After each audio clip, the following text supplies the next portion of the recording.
want to open it for folks to go ahead, Peniece. You got Okay, something. I just have to say, going back to Jeff's point, you have to build a catalog. Like, you can't just have one song and think, oh, this one song is just so hot.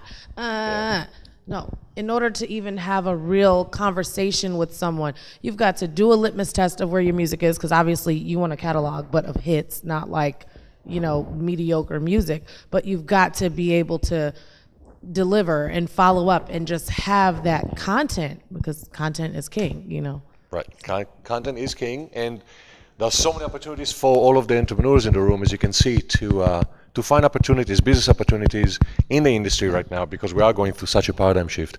And the opportunities to work directly with artists, the opportunities to work with existing stakeholders in the business and create new solutions. It's really exciting time to be in the business, and I know that's why we're all here. And I want to open it now to questions from the audience. There's a couple of microphones in both rooms. We can do quickly, maybe I'll hand it 5 out minutes. to everybody.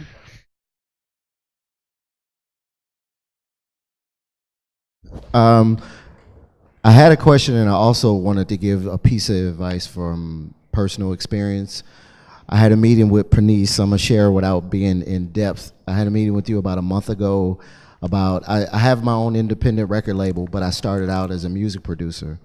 And I think it's a misconception of, we're producers, we want to be heard, so we're giving out as much music as we can. It's unprotected by an attorney and that type of thing. So I had a situation where a record of mine was stolen by a really, really big name, which I won't mention. And I went to Peniece and said, hey, I got this record that was stolen from me, and I can prove that it was my record. And she gave me the rundown of basically what the panel has said in whole. You got to make sure that, one, you protect yourself and you have somebody like an entertainment attorney who understands that business, because back then I was just so excited that, people loved what I was doing. I didn't understand the business side of it, and now I'm just watching my music make a whole lot of money, and I can't touch it. So when I went to her, she said, you might not want to touch that right now, But it was really, did you file a copyright? No? Okay. I didn't do any of that. What Right. can you do, So file that copyright. So If you guys want to go up to the mic, that's probably the easiest way if you're in the back to do it, because otherwise I'm going to get my cardio in today, and that's not really what I want to do. Turn it on if it's not on. Yeah. My question is for Mr. Nolan. What do you find is the business diminishing with other aspects being on the internet now and people not coming to lawyers for protection? I heard you say something else about they can go to a PRO and that PRO might tell them, you need to take care of your music. You need to go to an attorney. I don't think it's really, as far as the business that comes through our law firm, because of all these new rights and so much gray area about it, we've actually, it's an increase in our business because everybody's trying to figure out exactly what rights they own. And because it is so complicated, you do have people that are trying to wing it. And so, we get those sort of situations that this gentleman was just speaking about regularly. And whether it be a claim against our client or a claim of one of our clients against somebody else, that it's gotten busier, I think, and samples still exist regularly, and so that always ends up creating issues here and there when people think they've got some sort of fair use and they don't.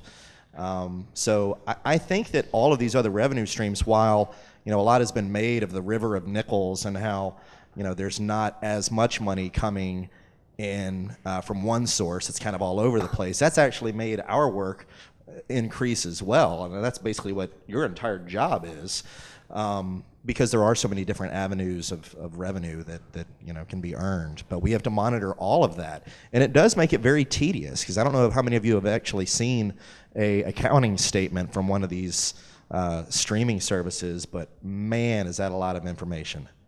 So you're not seeing a lot of people trying to use form contracts? I never like to hear people talk about form contracts, just because every situation is different, and I haven't seen a form contract that addresses every single issue. I mean, we have form contracts in our office that we use as a template to start things, but they never end once we've filled in, the name of the composer or whatever. There's all sorts of little things that have to go into it to make sure that those protections are there. You don't know how old the form is that you've got off the internet. You don't know who wrote it.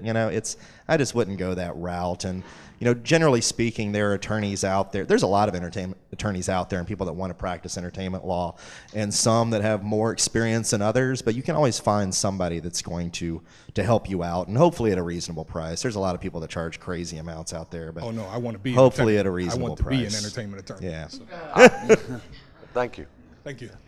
Going back to the pro versus the publisher, can you go back to that slide real quick for me? Because that's actually a question that I get a lot from producers and artists, like when they're first developing and they're trying to distinguish the difference between who collects what.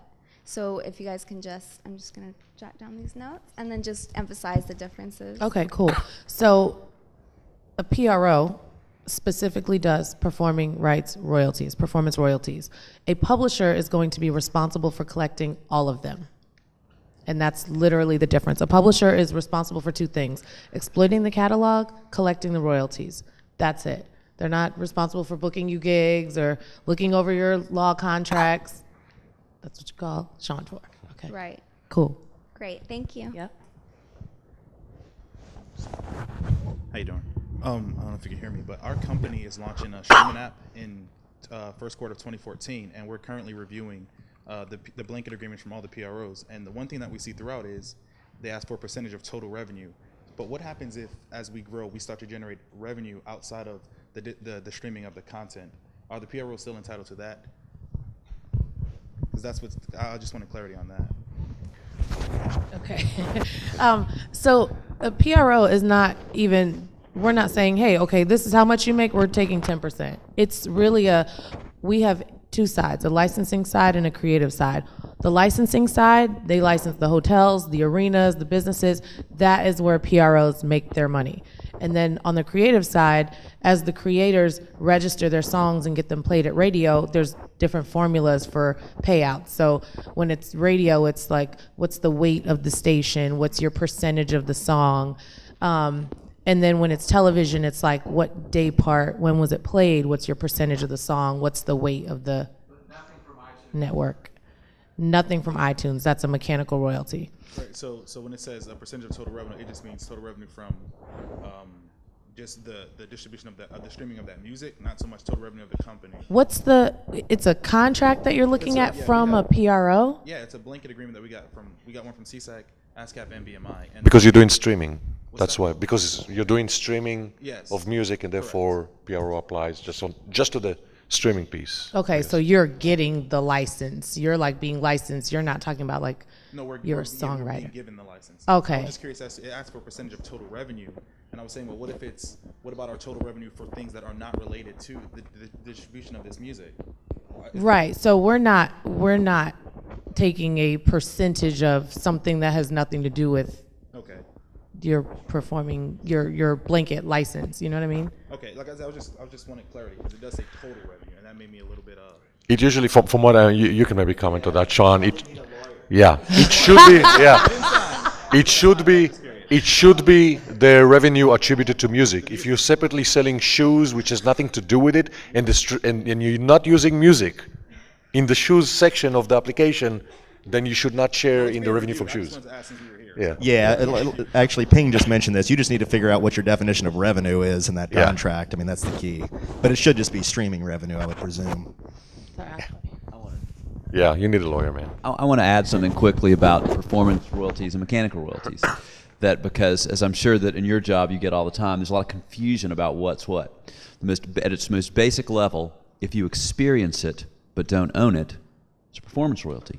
Radio, broadcast, streaming, you're in the gap, you hear some music, right? You experience it, you do not own it. If you own it, or if you may own it, purchase it, and don't experience it, or if your experience is that you own it, then it's a mechanical royalty. Record, tape, download. Simple enough? Now, there can be cases where all apply together, right? So if you're on an on-demand streaming, you have to pay PRO, and you pay the record company, and you pay the publisher. So there's business cases where all three would be covered. Right. Yeah. You need to come to my class. Okay, I have a question I mean, for Do you want me. to mention that grid? Yeah, there is. Oh, that's right. There's on your table. There should be a colorful licensing grid that helps with this topic. Actually, it's a one page, one sheet that kind of divides it up. Okay, I have a question for Mr. Nolan. I was reading your bio and I saw that you've been a director of film and TV licensing. So I just wanted to ask for some insight into that space, how it works, how you might suggest getting into that space. Are you a composer? Are you someone? No, I'm actually in law school right now. Oh, okay. Yes, sir. What are you looking to do? Are you speaking from an artist perspective or from someone that wants to actually supervise films or? Yeah, I'm looking. I want to help artists, help content creators license their contracts. Well, it's a Their pretty content. crowded market. I'll tell you that first off, and you know, there's only so many music supervisors out there that really have the sort of pull that you're going to be looking for when you're pitching this stuff. There's a number of good, if you're just going to do it independently, there's a number of good publications that I always recommend, like the Music Business Registry has a film and TV guide. The Hollywood Reporter and Variety routinely put out issues that address film and TV supervisors and have contact information.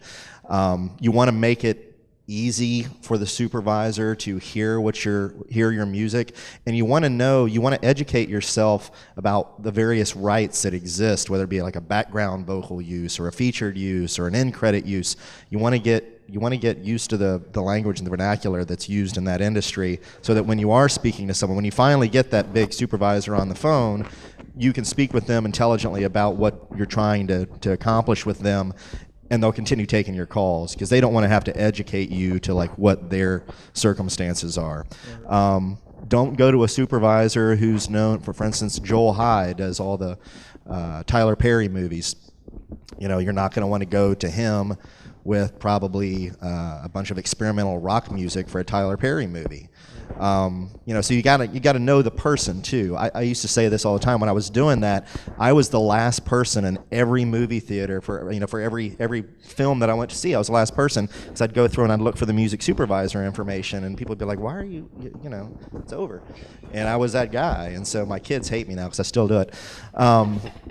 But yeah, it's, you know, you got to know what these various players in that industry, what they work on, how often they need music. If it's television, you need to make sure you're doing it quickly because television works on very different time constraints than film. You got to know that just because someone says, hey, we got a quote request from you, we're interested in using that music in our film or television, that's no guarantee until the license is done and it actually is in the show. I can't tell you how many times I've made the mistake of telling a client, oh yeah, we got this Google ad, and they've spent that, you know, $100,000 in their mind already, and then I go, oh, it dropped out last second. You can't do that. Not a good idea. But yeah, you just got to know your craft, and I did it by basically what I'm telling you to do, just calling up a lot of these supervisors, having a good product to give them.